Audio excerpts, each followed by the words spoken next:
My name is John, and at 55 years old, I thought I had my life figured out. 23 years of marriage, 2 beautiful kids, a comfortable suburban home in Denver, Colorado, and what I believed was a solid partnership with my wife, Sarah. But sometimes life has a way of pulling the rug out from under you when you least expect it, and sometimes the person holding that rug is the one you trusted most. It was a Tuesday morning in March when everything changed. The Colorado spring air still carried that crisp bite of winter, and I was in my home office reviewing contracts for my construction business when I heard Sarah on the phone in the kitchen. Her voice had that secretive whisper that immediately caught my attention. "I can't keep doing this, Marcus," she said, and my blood ran cold. Marcus. Her ex-boyfriend from college, the one she claimed was just a friend on social media. I quietly moved closer to the kitchen doorway, my heart pounding against my chest like a sledgehammer. 23 years of marriage, and I was eavesdropping on my own wife like some paranoid stranger. "The money's already moved," Sarah continued, her voice gaining confidence. "John's so busy with work he never checks the savings account. By the time he realizes what's happening, we'll be long gone." The words hit me like a freight train. Money moved?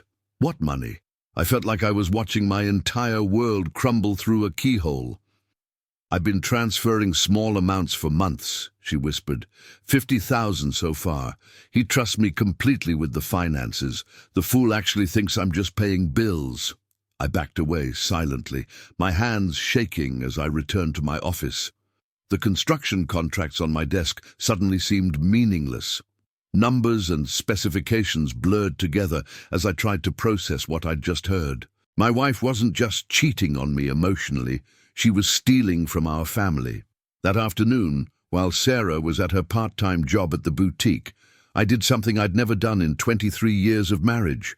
I logged into our joint savings account online. What I saw made my stomach drop. Our emergency fund, which should have contained nearly $80,000 from years of careful saving and successful construction projects, showed a balance of $28,000. $52,000 had vanished over the past 6 months in small, regular transfers. I printed out the statements with trembling hands, transfer after transfer to an account I didn't recognize.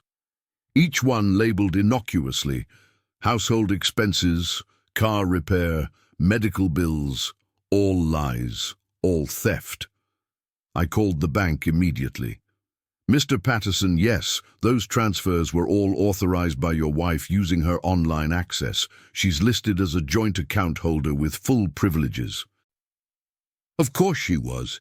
I'd trusted her completely. Sarah had handled most of our bill paying for years, while I focused on growing the business. I never questioned her, never double-checked. Why would I? She was my wife, my partner, the mother of my children. That evening, Sarah acted completely normal. She made dinner, asked about my day, helped David with his algebra homework. She even kissed me goodnight, and I lay there in our bed, staring at the ceiling, wondering how long she'd been planning this betrayal. For 3 days, I said nothing. I watched her, studied her movements, her expressions, looking for signs I'd somehow missed. The way she guarded her phone, the mysterious errands that seemed to take longer than they should, the new clothes she claimed were on sale but clearly weren't cheap.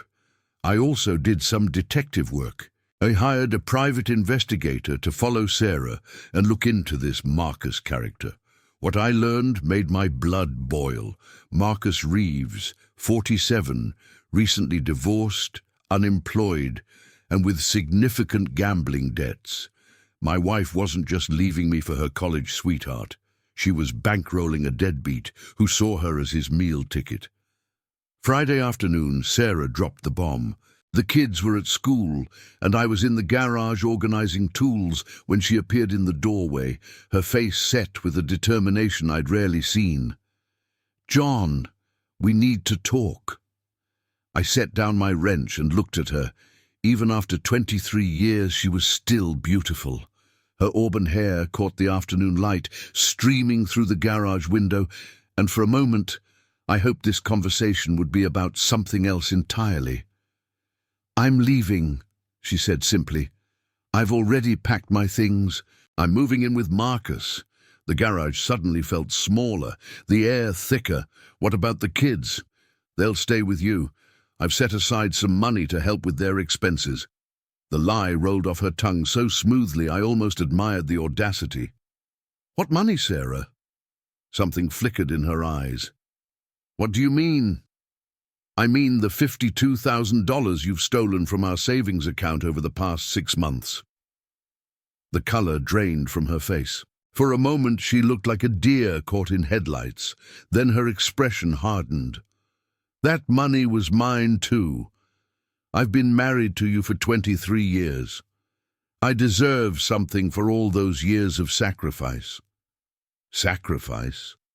You mean the sacrifice of living in a beautiful home, driving a paid-off car, and having financial security while you worked part-time at a job you enjoyed? You don't understand what it's like being married to someone who's never home, who cares more about his business than his wife. So you decided to steal from your own children's college fund to run away with your unemployed ex-boyfriend?" Her mask slipped completely then. "Marcus needed help getting back on his feet. He's going through a rough patch." "A rough patch, Sarah. The man has gambling debts and hasn't held a steady job in 3 years. You've been funding his lifestyle with our family's money." "It's not like that." "It's exactly like that. You've been played, Sarah, and you've dragged our family down with you." With that, she turned and walked back into the house. I heard her car start 30 minutes later, taking with her not just 23 years of marriage, but our financial security and our children's future. The hardest part was telling Emma and David. They came home from school expecting their normal Friday evening pizza night and movie marathons. Instead, they found their father sitting at the kitchen table with bank statements spread out like evidence of a crime. "Where's Mom?" Emma asked, immediately sensing something was wrong.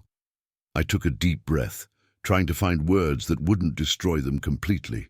"Your mother has decided to move out. She's staying with an old boyfriend from college." David, ever the skeptical teenager, crossed his arms. "Why?" There was no way to sugarcoat what came next. "She's also been taking money from our savings account, a lot of money. Money that was supposed to be for your college funds and our family's security." Emma's face went from confusion to horror. "She stole from us? She took $52,000 over 6 months and gave it to this man she's moved in with." David slumped into a chair. "So not only did she leave us, but she robbed us too." The raw pain in my children's voices broke something inside me. This wasn't just about a marriage falling apart anymore. This was about a mother who had betrayed her own children in the most fundamental way possible. That weekend was the longest of my life. The house felt empty and hollow without Sarah's presence, but it also felt contaminated by her deception. Every corner held reminders of the lies she'd been living. Monday morning, I made a decision that would change everything. Instead of wallowing in self-pity or trying to convince Sarah to come home, I called my lawyer, Robert Chen, a friend from my Rotary Club who specialized in family law. "John, this is serious. What you're describing isn't just adultery, it's theft. In Colorado, this could be considered financial fraud in a marriage. What are my options?" We filed for divorce immediately, citing adultery and financial misconduct. We also filed for emergency custody of the children and seek restitution for the stolen funds. Given the evidence you have, we can make a strong case for recovering the money and ensuring she pays for what she's done. That afternoon, Robert's office prepared a comprehensive legal assault.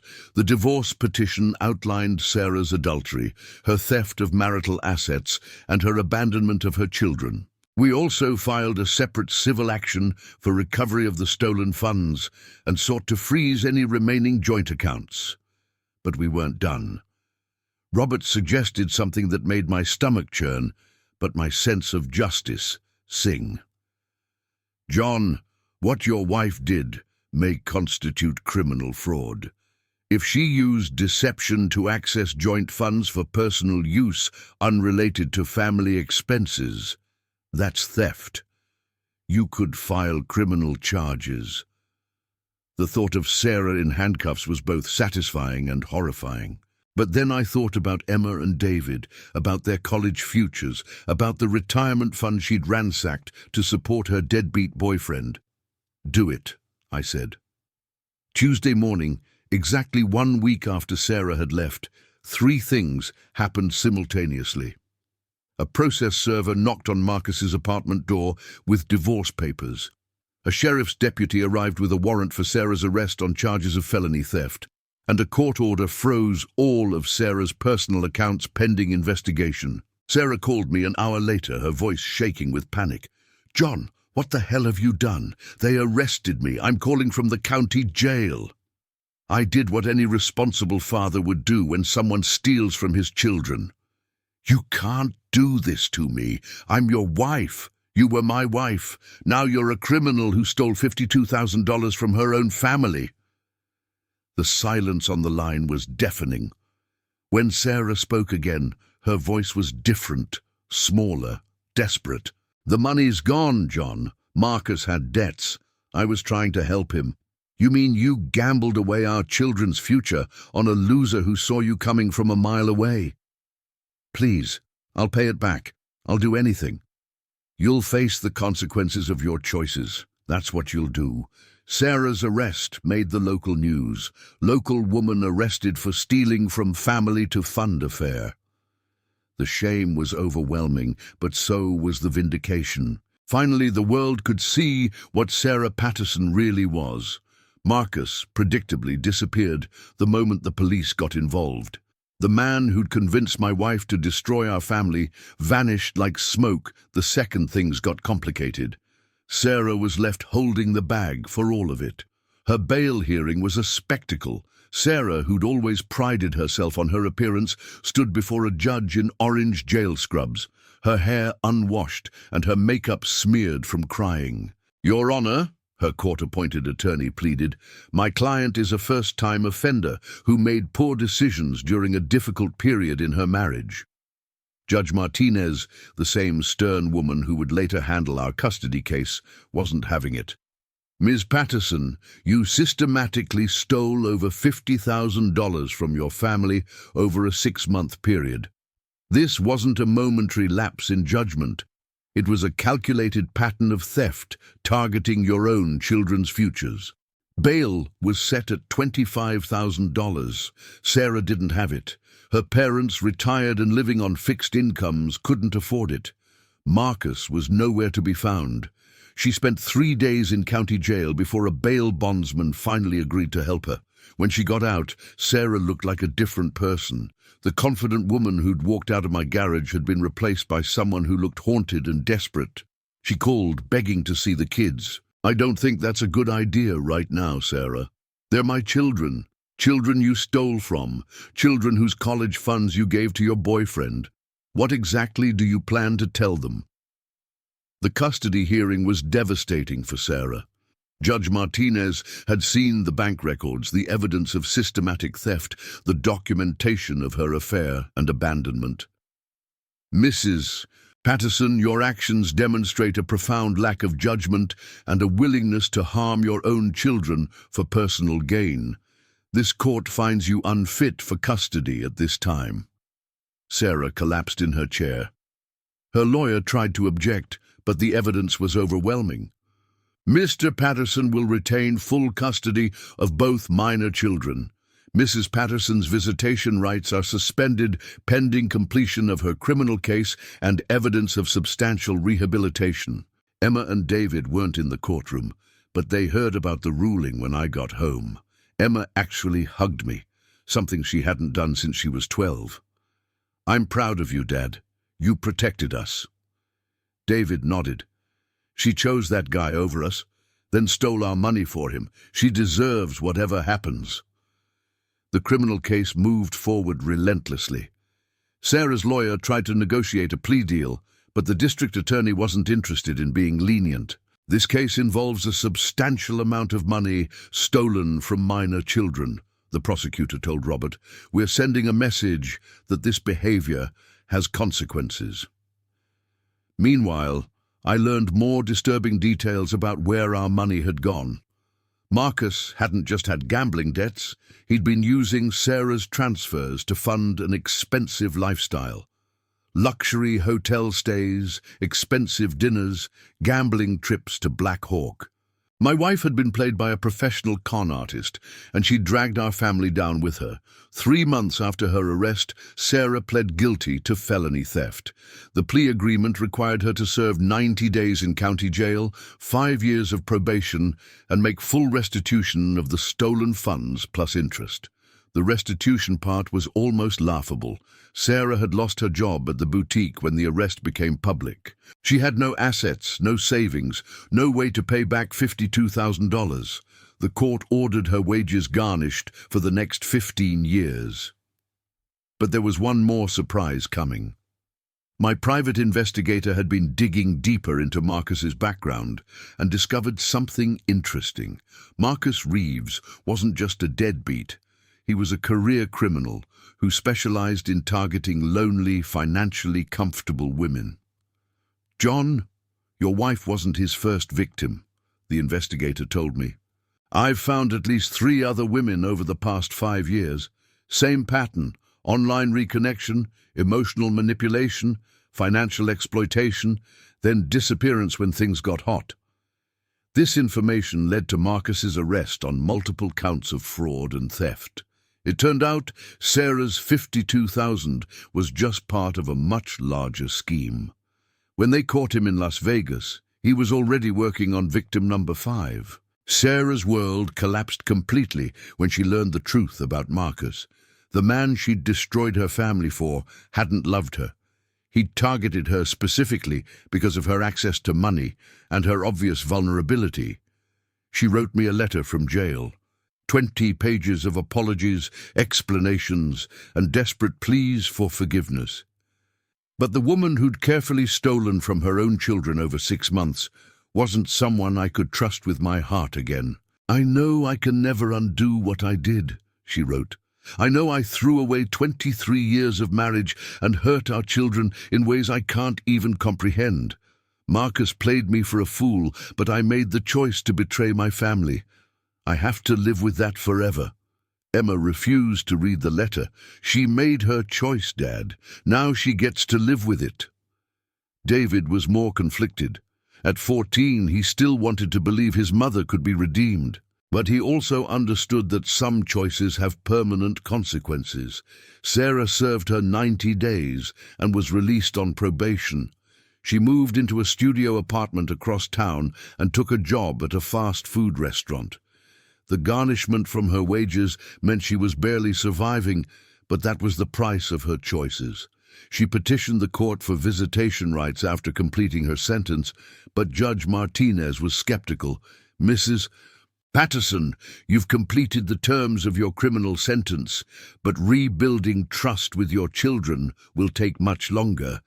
I'm granting supervised visitation for 1 hour per week, to be reassessed in 6 months. The first supervised visit was heartbreaking to watch. Sarah sat across from Emma and David in a sterile conference room at the Family Services office while a social worker observed. She looked older, worn down by the consequences of her choices. Emma was polite but cold. David tried to maintain a relationship, but the easy affection between mother and son was gone. Sarah had become a stranger to her own children. Over the following months, I watched Sarah try to rebuild from the wreckage of her choices. She attended therapy, worked at her minimum wage job, and slowly, painfully, tried to earn back some small measure of her children's trust. But some bridges, once burned, can't be rebuilt. Emma graduated high school and left for college without inviting her mother to the ceremony. David maintained limited contact, but made it clear he would never trust her again. As for me, I filed for divorce the day Sarah was arrested, and it was finalized while she was in jail. 23 years of marriage ended with a gavel and a signature. The house felt different after Sarah was gone. Quieter, but also more peaceful. Emma and David and I became closer, united by the shared experience of Sarah's betrayal. We learned to cook together, to talk about difficult things, to be a family of three. It's been 2 years now since that Tuesday morning when I overheard Sarah planning to leave me and discovered she'd been stealing from our family. The $52,000 is slowly being repaid through wage garnishment, but at her current income level, it will take nearly 20 years to recover everything. Emma is thriving at college, studying business with a focus on ethics and corporate responsibility. The irony isn't lost on any of us. David is a junior in high school now, focused on his studies and determined to earn academic scholarships since his college fund was decimated. Sometimes people ask me if I regret having Sarah arrested, if I think I was too harsh. My answer is always the same. She didn't just cheat on me, she stole from her own children. She gambled away their futures for a man who saw her as nothing more than a mark. The court summons that arrived the morning after Sarah left wasn't just about legal protection, it was about justice. It was about ensuring that someone who would steal from her own children faced real consequences for those choices. Sarah calls occasionally, usually around birthdays or holidays. The conversations are brief and awkward. She's a stranger now, someone who shares our last name and our history but isn't part of our family anymore. My name is John. I'm 57 now, and I'm a single father raising 2 remarkable kids who learned the hard way that sometimes the people you trust most are the ones who can hurt you worst. But we survived Sarah's betrayal, and we're stronger for it. We learned that family isn't just about blood. It's about loyalty, trust, and putting each other first. Values Sarah forgot, but values that will guide us for the rest of our lives.